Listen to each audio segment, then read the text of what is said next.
Hi, my name is Karina Harney, Playboy's Playmate of the Year, 1992. And I'm Echo Johnson, Miss January, 1993. Welcome to the Bunny Chronicles. Let's go.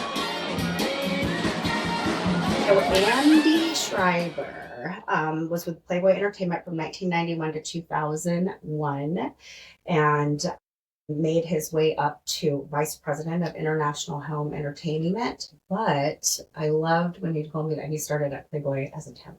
I did. In 91, I had been working in ad sales for radio and television syndicated programs. Okay. And I got laid off early in 1991, working for a show that our biggest advertiser was the U.S. Army. Okay. And when the first Iraq War happened, I had to learn the hard way that when there's any kind of a war like that, the armed services stop advertising because it's considered bad taste to be advertising. Okay. So we had this big show, the most expensive show that this company had produced, and like 50% of the ads were for the Army. Mm-hmm. And a month before the show, the war broke out, and they pulled out. So half the revenue was gone. I got laid off. I was like, what am I going to do? I'm depressed. I went through this whole thing. And somebody said, just get any kind of work. It'll be good for you, and, put it out in the universe that you're available, kind of thing. Yeah. So I was just really good. I was always a good typist, I learned typing in high school. Like right. One of the few boys who took typing. Best class I ever took in high school. Yeah. Most useful skill, more than, algebra, geometry, anything. Touch typing. Absolutely. The best. At that time it was Lotus, not Excel, but, spreadsheets. Mm-hmm. I was good at all that stuff. I said, I'm just going to go work as a temp. At least, that way it'll be flexible if I want to go on job interviews for another real job, etc. So I signed up with a temp agency. And I remember getting a call one morning, like a week or so after I had, done the interview and tests and all that. Got a call at like 8 a.m, and it said it was Lane Revell Temp Agency. They said, would you have a moral issue working for Play? They said, well, we had somebody lined up to take this temp assignment at Playboy, and she called us this morning and said that she decided she's not comfortable morally. I said, I am. I'll do it. Can you be there in an hour? At the time I was living, not far from the offices. I said, sure. So I showed up an hour later at Playboy in the international TV and video department. They needed somebody just helping, like filing and coordinating stuff and organizing. And I was there for like a week. I thought, this is really fun here. People are really nice. I like the whole environment. And I went to the woman who was VP of that area. I brought my resume. I have been around for a while. I would love to come work here, like permanently. And it took about 6 months of negotiating and all that, but eventually I got a job. It was great. It was such a nice environment. They hired me. I was making like 40% less than I had been making before. International TV and home video. So Tony Lane. Yeah, Tony Lane. So I'd go to Cannes Film Festival. Yeah. I'd go to MeFed.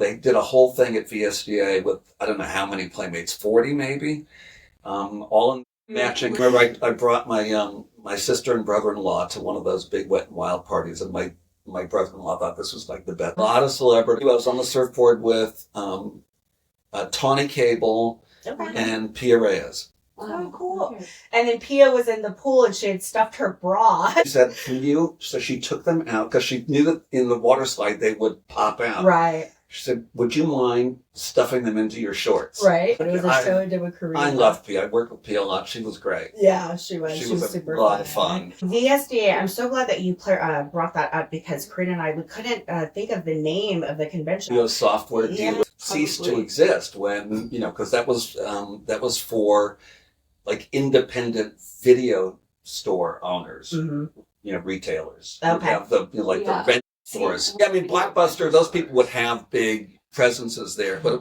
what it was really for was the software dealers, like the retailers, the small ones, because there used to be, in the 90s, there were thousands and thousands of little video, corner video stores where you go rent your VHS. So how long were you at Playboy till they offered you a position, and what did that look like? And I really want to talk about Tony Lynn because he was so near and dear to all of us. Incredible man to be able to work with. I'm sure he was wonderful.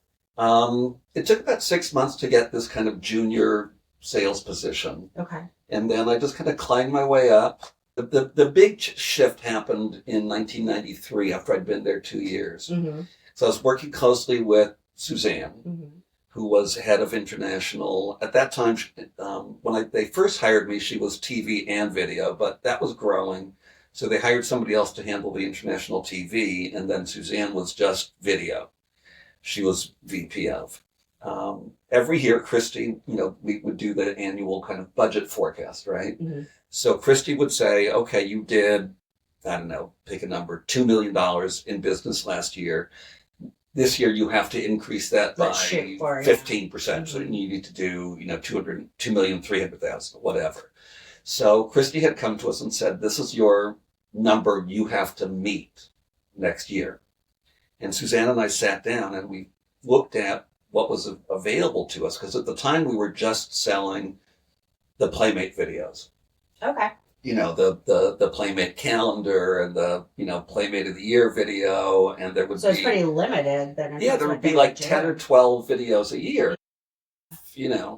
A couple of like sex guide kind of videos, whatever, some fantasy kind of videos.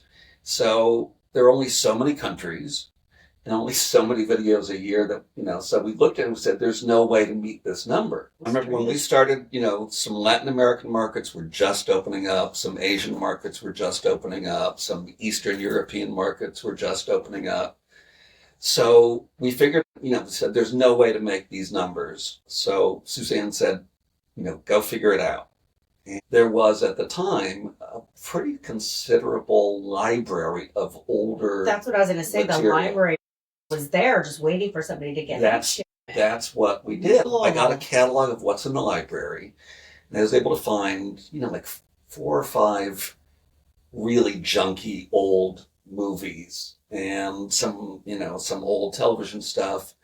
And then there was some short form programming. I remember 3 pilots, half-hour pilots of shows that never got picked up, but were produced. And there was a lot of short 8 to 12 minute videos that had been shot for one reason or another for television, right? So I was able to put together, between some of the old movies that were awful, making a video like of 8 or 10 of these short videos, or I made one like a 90-minute movie out of the 3 as a collection of 10. And let's take it to the foreign markets and sell it with a different label. And one of the brands that Playboy owned was called After Dark. Oh, okay. So they owned it. So we owned it. But then there was also the issue that, we had, licensees in different countries who were exclusive. They had the exclusive rights to the Playboy brand for video, right? So if we wanted to sell to another company, it couldn't have the Playboy brand on it, the name, because that would violate our exclusivity. So we said, we'll call it After Dark.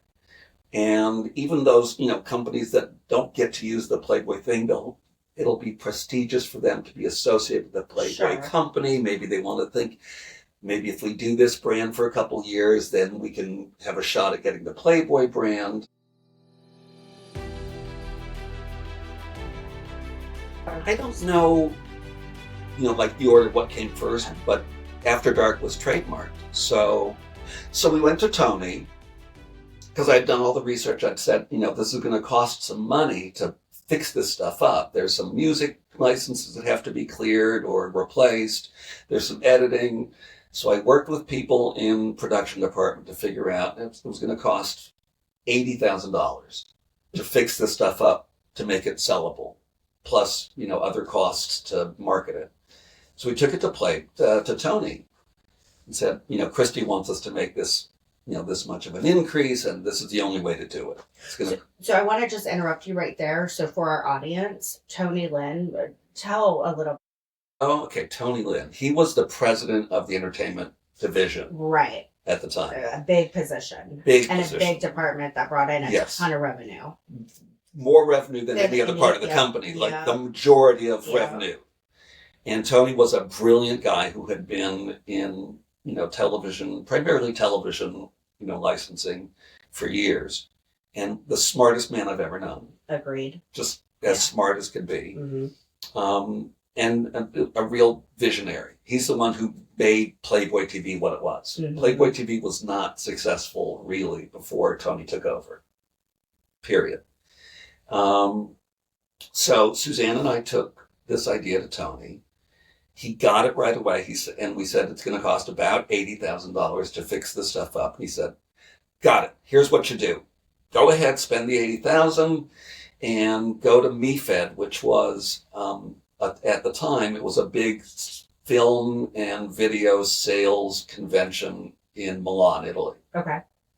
And it was only at that point, like, we're talking like, we're probably in July or August, so it's coming up soon. Okay. Right? So he says, go to MeFed and sell it. I said, okay. So we did the work. We got it all put together. We branded it. We, created art materials for it.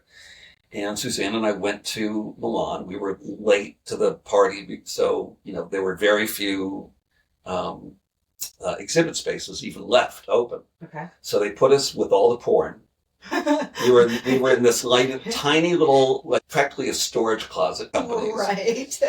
But, we went there, and that first year, we brought in a little over $1 million in revenue on the $80,000 investment plus the cost of sending Suzanne and me to Italy. So hence the beginning of that whole department. Changed everything. Yeah. Because what happened was the next year, now we had created a situation that, okay, so we increased our revenue for our division, our department, by well more than the amount that Christy had asked. Mm-hmm. So now the next year, we had to increase it above and beyond that. Yeah, for sure.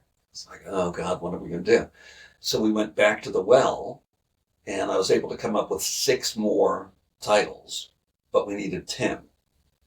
So we went to Tony, and that was kind of the start of them producing these kind of $300,000 movies that they would do with co-productions. They're very softcore. So a guy named Mark Bruder and a guy named Mark Greenberg both had production companies, and they would actually do the production as a co-production with Playboy. They would go on the channel, and then those first 4, second year that we were doing this, those first 4 rounded out our second, slate for the next year.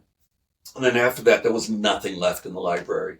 So then it became 10 brand new movies a year that we would sell. Mm-hmm. So that changed our whole business, because there were 2 levels. The ones that we started with were like $300,000 movies, right? And then after that, then they started producing like $1.2 million movies. In those days, for those movies, they would get a couple of names, usually like older actors or maybe, TV actors whose careers weren't going that well. So they would get Corbin Burnson, I remember, and George Hamilton, and, I don't remember all the people, but they wouldn't do the nude. It just changed our whole business model. Yeah. That's what I won the Golden Rabbit for coming up. It's beautiful. It's about so big, and it's brass. Started, I think, in 92 or 93. I won in the second year that they were doing it. And they didn't, it didn't have like a category like that. It was awarded to people throughout the company, all divisions, who made like an extraordinary contribution that year. You get a prize. It was $5,000, which was a lot of money. You get this beautiful statue thing. I don't know what you call it. I was telling Echo, if you remember in the Chicago office, in the lobby, there was that big metal bunny head sculpture. It was really cool, sort of a modernized brushed metal interpretation of the bunny As head. many times as I went to Chicago, I don't remember seeing that. It's a miniature version of that against a brass kind of a heavy plaque. So you get the $5,000, the plaque thing, and you'd go to Chicago and have an award ceremony, just at a dinner with Christy. That was a big deal. I mean, timing is everything. And Yeah. like, when you got in to your temp position Yeah, at Playboy, like who knew that they were going to create this whole department? That's so awesome that you were there at that time. My timing was great. Yes, and be a part of that. You know, it was out of That's panic amazing. because what are we going to do? Christy wants this much more money and we can't produce it without some crazy new idea. You know, let's talk about that.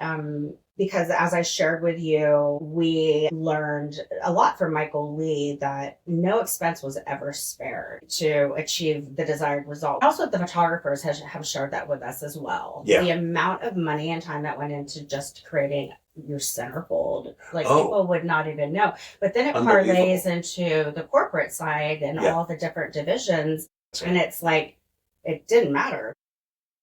Absolute best, whatever you need, get it and make it happen. It was such a different time. I remember because Michael Lee would tell me, you Yeah. know, what he had spent just to create a centerfold for the props and the setup and all that, and it was an outrageous amount of money. Huge. Yeah, but the same applied to our travel and entertainment.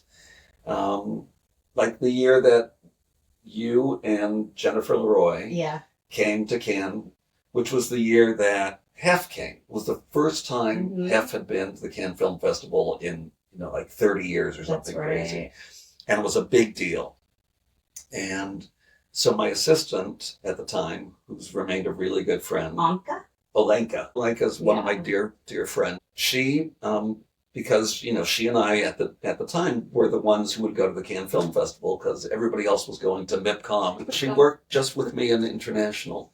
Well, yeah, like the Cannes Film Festival. I went to several of those and I did a lot of international events Yeah. because I made it a point to know the right people and who was who in the department and make sure I go and see them. And I ultimately ended up working a lot. And yeah, I mean, we were always flown business class and Oh, yeah. you check into a very nice Yeah. hotel That's right. and unlimited. That's Very right. much like staying at the mansion. There's not companies that I imagine had ever even operated like that. I don't know unless top companies with their top employees. Well, top sure, like high executives, level execs, but I mean, but- they kind of did this just across the but board. I remember there was a dedicated travel agent inside the company. He was I a remember company that. employee. I don't remember his name. I can Funny. picture him and I can picture his desk. So if you had a trip coming, you'd go to him and to book it. But they wouldn't let us fly, change planes because they were so afraid that we wouldn't You guys figure would- that his other playmates Yeah. got lost. They used to book us full fare. They weren't like looking for Right, they stuff. weren't. I remember in those days, the round trip business class would be like $8,000. It was crazy. And then we'd spend like $600 a night at hotels, like at the top places. At Cannes that year, Hef wanted to stay on a yacht. Mhm. So Olenka had to figure out how to rent a yacht for the 2 weeks. Mhm. And then he was only there for like 5 days. Yacht for 2 weeks and he was there for 5 Yeah. days. Wow. And so Tony and Dick Rossetti wound up staying on the yacht. I went one year and stayed on the yacht with Tony and That was that year, because that was the only year that Hef came. Oh, okay. That's the year that I sent you Yeah. those great pictures, Okay. which first that was so That's- funny. Somewhere in 96, 97, So, somewhere in but there. it's- Olenka had to deal with all that. And then, if we were going to dinner, like at a fancy restaurant out of town, we would hire a car for the night that would come pick us up at the hotel, Mhm. take us to the restaurant and wait for us.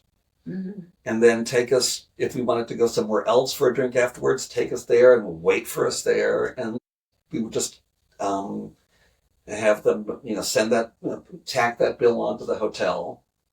Just, sign it, for these outrageous, $20,000 hotel bills. Sure. Bring it back to Tony. Tony would sign off. Yeah. How many years was Tony at Playboy? Do you know? He came not long after I did, actually. I came a little bit before it. So he came Okay. in 92. And he left a little before I did because, he left in 2000. Okay. And Well, that's when the company really was starting to change. And then Jim English took over, Yeah. and he axed a whole bunch of Oh, people. that was at his doing. Okay. Well, I think so. Well, obviously it came down from. It came down from wherever, but I remember he was in charge of the whole division when, in late 2000, there was like a massive round of layoffs. Mm-hmm. I was in that round.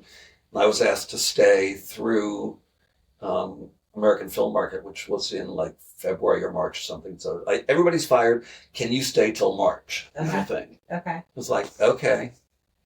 So I think it's funny how you started with the temp agency, and they asked you about if you had like a moral issue with it, because yesterday we found out when talking to Eric and Farrell that a good portion of like Playboy, I don't know if it was Playboy TV or Playboy Entertainment, but there was like a lot of employees that felt like that was like their last stop, and it was like a down. That shocked me. I was so proud to work. Yeah. It was a great place to work. I was very proud to work there. It was what people don't understand, maybe, is that it was incredibly professional. Right, absolutely. Very professionally run company. Very open and positive environment. I remember people used to ask me that, they would say, I thought you were gay. You work at Playboy? Yes, and yes. And it was the most gay positive company. Totally. I mean, absolutely. Ahead of his time. Absolutely. Yeah. It was a very, very open environment. It was a great environment. Great environment. I love it. I mean, what a fundamental foundation for you then to go, because you went on and established your own company after this, right? Within that sort of I arena. stayed in that arena for quite a while. I worked for myself for a while, representing, independent producers, and then at one point I got an incredible job for a company based in England. They relocated me to England for 2.5 years, and it was, my second favorite job after Playboy. It was absolutely fantastic to live in Europe for a couple of years. Yeah, definitely. That was wonderful. And, one of the things, the little side track I took while I was at Playboy, they made me for a while a new position. I'm trying to remember exactly. It was VP of cross-divisional marketing, something like that. Projects that involved all three divisions, publishing, television, or entertainment and licensing. And the big project that I wound up handling at that point, there was a big project for Farrah Fawcett when she came and was going to do a spread in the magazine. So tell us about this. You oversaw all of the. I was overseeing. The press for right. her. The amount of money they had to spend on that. I mean, it kind of went endless because she didn't really have the time. So I had just done. I just coordinated the Playboy Entertainment's first separate website, because there was still Playboy.com. But the entertainment division decided it wanted its own separate website. Right, so I had led that and gotten that off the ground. So I said, we need to create a website just for this project. And I came up with the name, which I think about it now, it's like, what were you thinking? It's so stupid. We called it Faradise. Faradise. It's called Faradise.com, and we created that and did a whole website on it.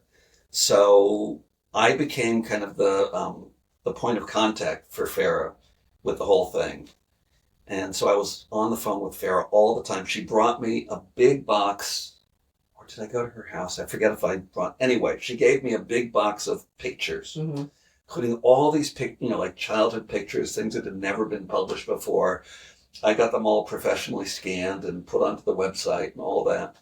So she was, at one point, she was calling me like 5-6 times a day. I bet. And she was going through a lot in her personal life. I don't want to speak to it all because it would be like third-hand gossip, and I don't want to do that. She through was a battling lot. her own demons. Yeah. We'll just say that. Yes, and We all, though. and somebody in her life who was a demon, and I'm not going to say his name. But so she would call me up like crying, and she'd talk about the argument she'd had with this person or the other person on the production. And she'd say, "You're the only person I can talk to." Oh, no, you were her Was she arguing with everyone on set. Yes. except you? Well, I wasn't on set. Oh. So I was just like, He was coordinating everything in Right. the background. so until at one point she got upset with me. Something, she thought I wasn't giving her pictures. Something. She Do had we some. know who the photographer was on the shoot? I don't. It was Stephen later. I don't remember. It was a gorgeous photograph. Yeah. That with the gold paint and everything. Yeah, wait a There second. were those beautiful Mylar posters, which Yeah. I should have saved because I had like 100 of them, and I should have saved a few, and I didn't. And then she just decided that I was the devil. She totally had to flip it. She flipped the script on you. She flipped the script on me. So at one point, I had gone out to lunch or something, and she apparently went into my office Looking for you. looking for me and looking for her pictures. And so she found, I had all of her pictures in a box, in a folder. She took that, but then she was like going through my desk, apparently. Oh, wow. And the security guard came and said, what's going on here? And she closed the door. On and the locked security? it. Yeah, and so Jeff Janest had to come. Security out Jeff Janest had to come and get her, like, Farrah, you really need to Can't get out do of Andy's this. office. Yeah. And then she just stopped talking to me because she said, you're whatever. And I felt bad because she was not stuff, and there was some Funny. stuff missing, but nothing like power bars kind of thing. Like, She was hungry. fine. If Farrah wanted my power bar, she can have my power bar. That's funny. It So, was I felt bad how because she was long- messed up. yeah, Poor thing. she wasn't fine. She was dealing with a battling a lot. lot. Yeah. How long was that project? I mean, wasn't it like a year? Close to a year. Yeah. Yeah. The promotional tour and the pay-per-view special. My job kind of ended once all the production was done and all the marketing for it. Yeah. At which point then she became more Dick Rossetti's problem. Yeah. Yeah, she kind of bopped around to each person having to deal with If her. you talk to Dick, I'm sure he'll have a lot to say too. I know, I'd love to have him on the show. That's funny. I would throw 2 parties a year, the one at the film festival Mhm. and one at American Film Market here in LA. And they gave me a budget of $40,000 for each party. Who gives you a budget of $40,000 to throw a party? You don't. Nobody does that anymore. It's unheard of. Yeah.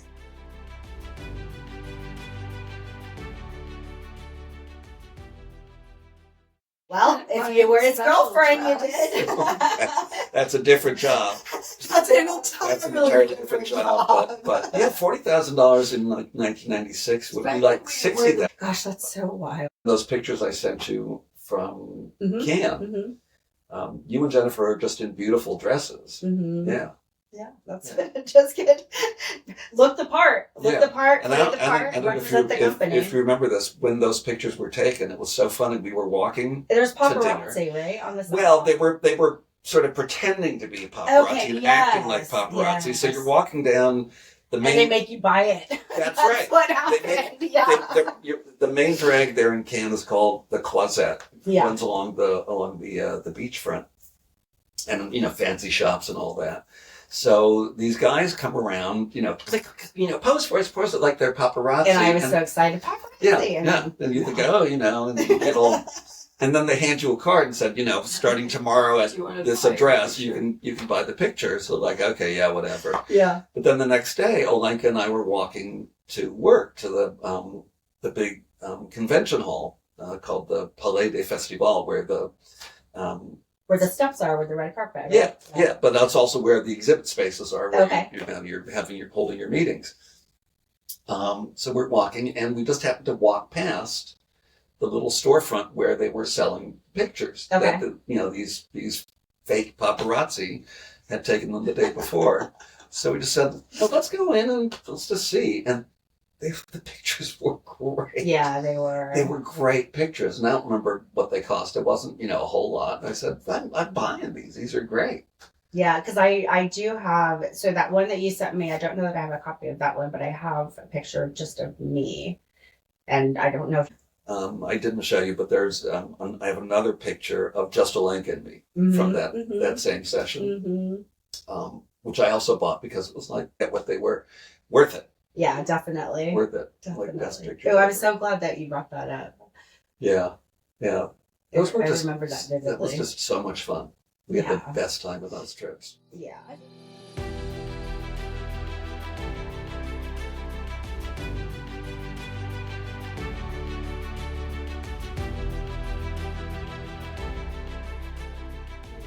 Well, they ran that, as a very professional modeling agency. Mm-hmm. And, for those of us, who were running departments or that sort of thing, who periodically, we would have an event coming where, it was part of sort of the presentation, the Playboy way to have these, have a presence and you'd have some playmates there, to be sort of brand ambassadors, right? Right, yeah.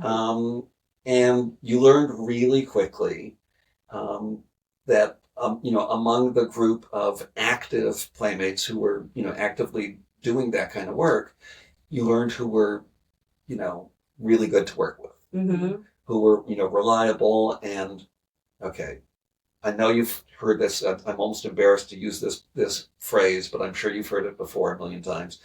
We used to say that somebody would give good playmate. I love that. Give give Cool. good playmate, which meant that they were just really good at it. They knew how Yes. to. And set the tone of the Yes, party. yeah. It of was. the- Are you going to show up looking glamorous and Mhm. have a great attitude Spreading positivity. and be friendly and be able to converse with?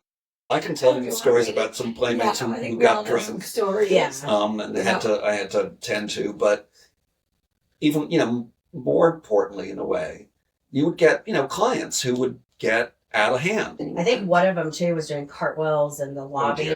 But I remember there was one party, the party I was telling you about earlier at the restaurant in Westwood, which was a big deal party. We had hired a fairly famous singer who had, Lainey Kazan, who had been the headliner at the Playboy Club in Century City for many years and actually ran the booking to where it was called Lainey's Room.